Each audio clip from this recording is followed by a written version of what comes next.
पिछले 4 दशक से अगर हम देखें तो जो टाइमिंग है इन तूफानों की रुकने की, ठहरने की, वो बहुत ज्यादा बढ़ गई। 80% का उछाल इसमें देखा गया है, जो चिंता बढ़ाती है।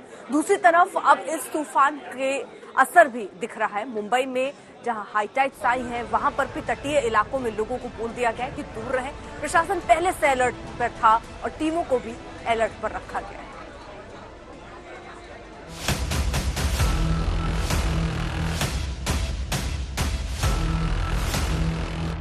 सिर्फ गुजरात नहीं बल्कि महाराष्ट्र में भी बिपरजॉय का खतरा मंडरा रहा है। मुंबई में समंदर अशांत है, ऊंची ऊंची लहरें उठ रही हैं। हाई टाइड के वक्त का हाल देखिए।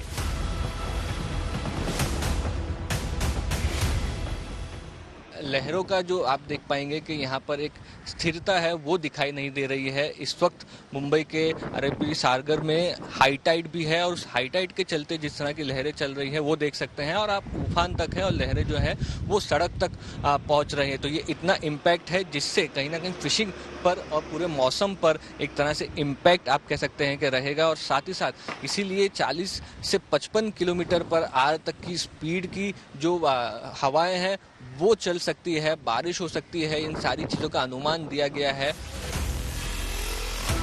केरल से लेकर गुजरात और महाराष्ट्र से लेकर मेघालय तक हर कहीं अलर्ट का अलार्म बज रहा है।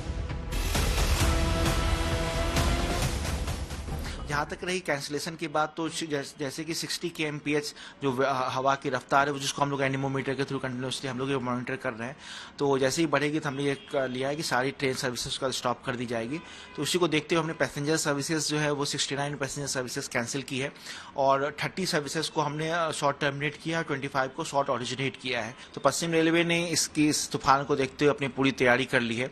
कंटिन्यूसली हम इस तूफान के ऊपर नजर बनाए रखे हैं। हमारे वॉर जोन्स बन गए हैं हेडक्वार्टर में, डिविजन्स में, जैसे कि भावनगर, राजकोट, अहमदाबाद, गांधीधाम, इन सब जगहों पे हमारे वॉर जोन्स बन गए, वॉर रूम्स बन गए हैं। जो उफनती लहरों की चपेट में आया उसका डगमगाना पक्का है। समंदर का किनारा कहीं का भी है, हर कहीं खतरे का लाल झंडा फहरा रहा है। अगले 12 घंटों में यह चक्रवाती तूफान बेहद गंभीर रूप धारण कर सकता है।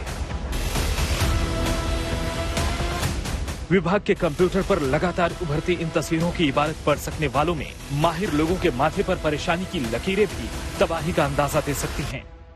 अभी जो है ये साइक्लोन आपके ईस्ट सेंट्रल अरब सागर और नॉर्थ एडजॉइनिंग नॉर्थ वेस्ट अरब सागर के पास ही है और ये धीरे धीरे उत्तर की दिशा में बढ़ रहा है और 14 तारीख की सुबह तक ये ऐसे ही बढ़ता रहेगा और उसके बाद वो अपना दिशा परिवर्तन करेगा और नॉर्थ ईस्ट की तरफ बढ़ते हुए हमारे जो सौराष्ट्र कच्छ की तटीय इलाका है वहाँ तक पहुँच जाएगा सुबह तक और बाय दोपहर तक ये अपना क्रॉस कर जाएगा। तूफान के खतरे को देखते हुए महाराष्ट्र में भी सरकार अलर्ट है। बिपरजॉय तूफान की वजह से अगले 72 घंटे काफी अहम हैं।